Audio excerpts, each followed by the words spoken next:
તાવ આવે ને તો આપણે દાણા જોરા થઈ ઓલી ડોક્ટર ની ટીકડી લેવાની હોય ને એની જગ્યાએ આપણે ભવાના દાણા લઈને ટીકડી હું એમ કહું સમજીને આપણે લઈ લેતા હોય એટલે આ સાહેબ આપણા સમાજની અંદર અંધશ્રદ્ધા ઘૂસી ગઈ છે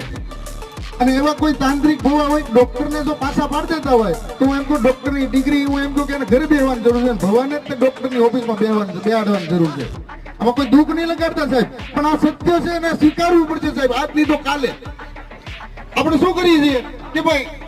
તાવ આવ્યો ઓલો ઘણી વાર તો બિચારાના જીવ જતા હોય અમે લાઈવ જોતા હોય અમે અમને ફોન કરી બકુલભાઈ આ પ્રશ્ન બન્યો છે અમે જાય પહેલા તો ભવા પાસે જઈ આવ્યા હોય અને ઓલો એરું કઈડી ગયો ને એરું ભવા પાસે ઉતારવા જાય છે એનું ઝેર તો ને ભવાથી ઉતરવાનું છે સાહેબ ડોક્ટર પાસે કૂચા સાહેબ પાસે ભવા જવું પડે આપણી કેવી માનસિકતા છે આ અંધશ્રદ્ધાની વાત કરું